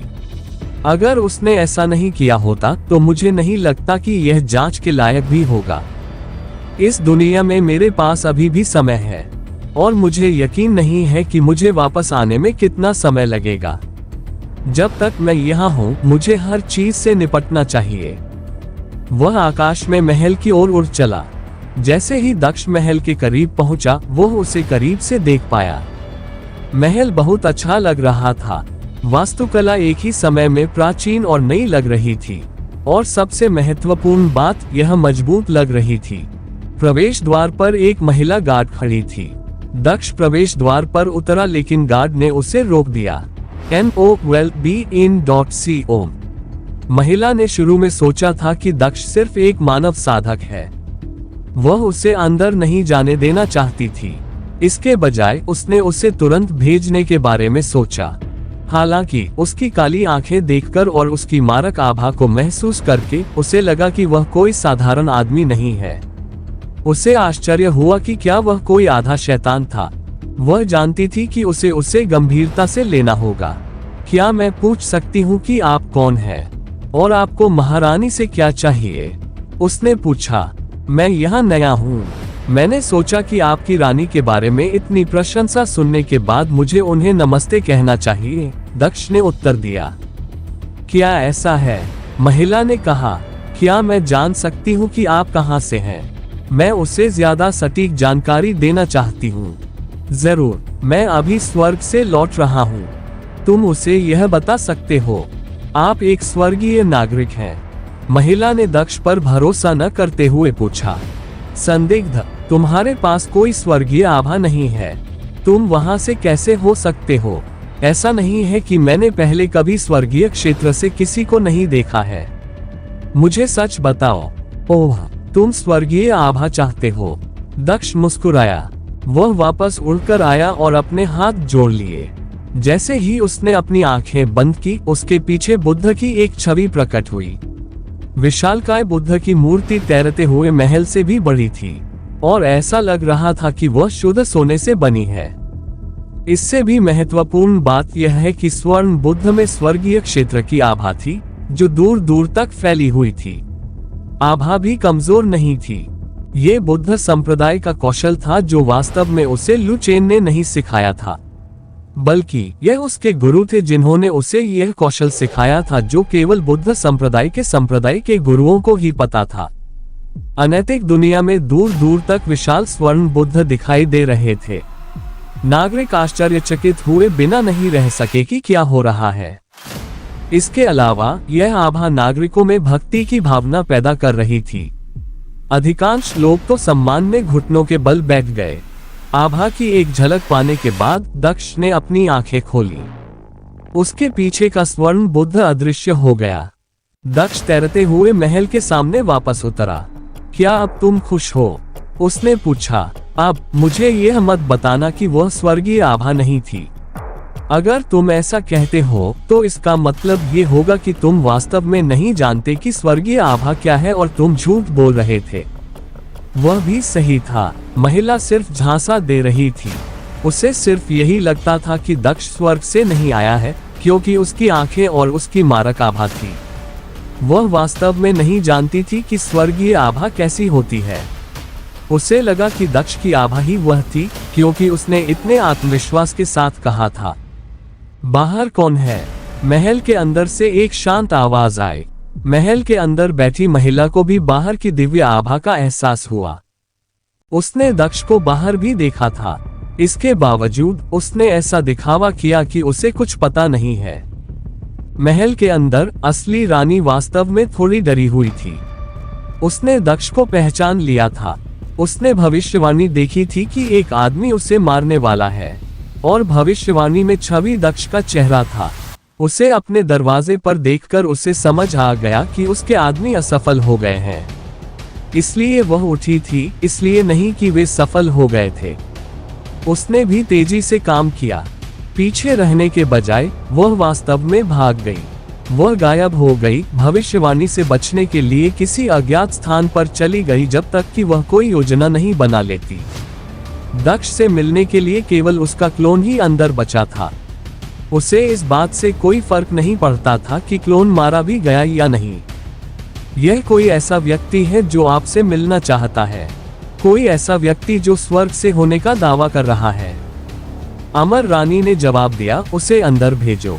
या अधिक सटीक रूप से कहें तो यह उसका क्लोन था जो बात कर रहा था, क्योंकि वास्तविक व्यक्ति भाग गया था। आप अंदर जा सकते हैं, गार्ड ने महल के दरवाजे खोलते हुए दक्ष से कहा। दक्ष मुस्कुराते हुए महल के अंदर दाखिल हुआ। मैं सही था, है ना? तुम झूठ बोल रही थी। जैसे ही दक्ष उस महिला के पास से गुजरा, वो उसके कान में कुछ फुसफुसाना नहीं भूला। उसके अंदर जाने के बाद महल का दरवाजा बंद हो गया। दक्ष ने महल के अंदर कदम रखा और खुद को हॉल में पाया। हॉल के बीच में एक चमकती हुई रेखा थी जो ऊपर की ओर जा रही थी। वह उस रेखा का अनुसरण करते हुए सोचने लगा कि क्या ये शाही कक्ष की ओर जाने वाली दिशा है। उसे निश्चित रूप से इसकी आवश्यकता थी, क्योंकि उसे एहसास हुआ कि वह महल के अंदर अपनी दिव्य इंद्रिय का उपयोग नहीं कर सकता। उसकी दिव्य इंद्रिय महल के अंदर केवल कुछ मीटर तक ही देख सकती थी। वास्तव में उसकी आंखें यहाँ उसकी दिव्य इंद्रिय से कहीं अधिक देख सकती थीं। ये महल निश्चित रूप से किसी दुर्लभ सामग्री से बना था, जिसने इसके अंदर दिव्य इंद्रियों के उपयोग को अवरुद्ध कर दिया था। वह चमकती रोशनी का पीछा करते हुए ऊपर पहली मंजिल पर चला गया। लाइन दाईं ओर जा रही थी। वह भी दाईं ओर चला गया और एक दरवाजे के सामने रुक गया जहां ऐसी ही चीजें रुकती थीं। वह दरवाजे की ओर मुड़ा और दरवाजा खोलने के लिए हाथ बढ़ाया। इससे पहले कि उसका हाथ दरवाजे को छू पाता, दरवाजा अपने आप खुल गया। अंदर आ जाओ, अंदर से एक सुंदर आवाज आई। दक्ष ने अंदर कदम रखा तो उसने देखा कि एक खूबसूरत महिला खिड़की से बाहर देख रही थी। अल्पविराम। उसने सीधे तौर पर किसी चीज का परीक्षण करने के लिए अपनी बुद्ध दृष्टि का इस्तेमाल किया। जैसे ही उसने महिला को देखा, वह उसकी ताकत नहीं देख सका, जिससे उसे लगा कि वह असली नहीं थी। बुद्ध की दृष्टि ने उसके संदेह की पुष्टि की। वह महिला असली नहीं थी। उसकी क्लोनिंग कौशल निश्चित रूप से उत्तरी सम्राट के कौशल से एक पायदान ऊपर थी, लेकिन यह अभी भी बुद्ध संप्रदाय के स्वर्गीय कौशल को बेवकूफ बनाने में विफल रही। अब तक उसे यह कौशल और भी उपयोगी लगने लगा था। वह ये सोचे बिना नहीं रह सका कि असली महिला कहाँ है। चूंकि वह दिव्य ज्ञान का उपयोग नहीं कर सकता था, इसलिए वह यहाँ खड़े होकर पूरे महल की तलाशी नहीं ले सकता था। NOWELLBEIN.CO। उसे पता था कि वह महिला शायद अगले कमरे में ही होगी। ये भी हो सकता है कि वह उसके आने से पहले ही भाग गई हो। उसे बस एक ही बात का यकीन था कि वह इस समय कमरे में नहीं थी। उसने महिला को यह नहीं बताया कि उसे पहले ही पता चल चुका है कि वह नकली है। चूंकि उसे जवाब चाहिए था, इसलिए फिलहाल ये कोई मायने नहीं रखता था। वह खिड़की के पास खड़ी महिला के पास गया और बोला, क्या बाहर का नजारा इतना अच्छा है? ये हमारे उबाऊ महल से कहीं बेहतर है, अमर रानी ने उत्तर दिया। तो फिर तुम बाहर क्यों नहीं चले जाते? अंदर क्यों रहते हो? मेरा मतलब है, ऐसा नहीं है कि तुम्हें किसी के द्वारा मारे जाने से डरने की जरूरत है ना? दक्ष ने पूछा, जैसे कि वह किसी सामान्य बात पर बात कर रहा हो। उसकी बातें सुनकर महिला का चेहरा तमतमा गया। उसे आश्चर्य हुआ कि क्या उन दो बेवकूफों ने उसे उसके बारे में बताया है। मारना तो दूर, कोई भी तुम्हारी जैसी सुंदरी को चोट पहुंचाने की हिम्मत भी नहीं कर सकता, दक्ष ने मुस्कुराते हुए कहा। इस उबाऊ महल को छोड़ो और बाहर निकलो। बाहर की दुनिया वाकई खूबसूरत है। ऐसा लगता है कि आपने इस दुनिया को बहुत कुछ देख लिया है, महिला ने पूछा। जाहिर है, मुझे लगता है कि मैंने नश्वर दुनिया से लेकर अनैतिक दुनिया और यहाँ तक कि स्वर्ग तक बहुत कुछ देखा है। ये कहने के लिए मैं सही व्यक्ति हूँ, लेकिन दुनिया निश्चित रूप से खूबसूरत है। क्या ऐसा है? मैं निश्चित रूप से बाहर जाने के बारे में सोचूंगी। महिला ने दक्ष की ओर देखा, अपनी खूबसूरत मुस्कान दिखाते हुए। हालांकि मुझे आश्चर्य है, आप जैसे प्रतिष्ठित यात्री को मेरे इस उबाऊ महल में क्या लाया है? अल्पविराम। मैं क्या कह सकता हूँ? कुछ प्रश्न इतने प्रबल हो सकते हैं कि वे व्यक्ति को एक दुनिया से दूसरी दुनिया में जाने पर मजबूर कर सकते हैं। और ऐसा ही एक प्रश्न मुझे यहाँ तक ले आया। ओह, और वह प्रश्न क्या होगा? अगर मैं पूछूं, मेरे जीवन और मृत्यु के बारे में एक प्रश्न, दक्ष ने खिड़की से बाहर देखते हुए उत्तर दिया। देखिए, दुनिया इतनी विशाल और इतनी सुंदर है। मैं ये सोचे बिना नहीं रह सका कि कोई व्यक्ति लाखों वर्षों के लिए इतनी सुंदर दुनिया को क्यों छोड़ देगा, खुद को सील कर लेगा और लोगों को किसी ऐसे व्यक्ति को मारने के लिए भेजेगा जिससे वे कभी मिले ही नहीं।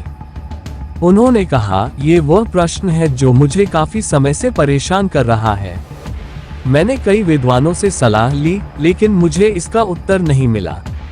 इसलिए मैंने सोचा कि इस बार मुझे आप पर विचार करना चाहिए, क्योंकि मैंने सुना है कि आप बहुत बुद्धिमान हैं। तो अगर आप इसका उत्तर बता सकते हैं तो मुझे क्यों नहीं बताते? एक अजनबी किसी दूसरे अजनबी को क्यों मारना चाहेगा जो उसे जानता तक नहीं? अमर रानी समझ गई कि दक्ष क्या कहना चाह रहा था। वह अनजान बनने का नाटक कर रहा था, लेकिन वह उसके बारे में और उसने जो किया उसके बारे में जानता था। वह उस समय उसके साथ खेल रहा था और वह उसे मौज मस्ती नहीं करने देना चाहती थी। हो सकता है कि वह व्यक्ति दूसरे व्यक्ति से संबंधित कुछ जानता हो, भले ही वे दोनों अजनबी थे। कोई ऐसी जानकारी जिसने पहले व्यक्ति को चिंतित कर दिया हो। महिला ने उत्तर दिया, कोई सूचना, किसी ऐसे व्यक्ति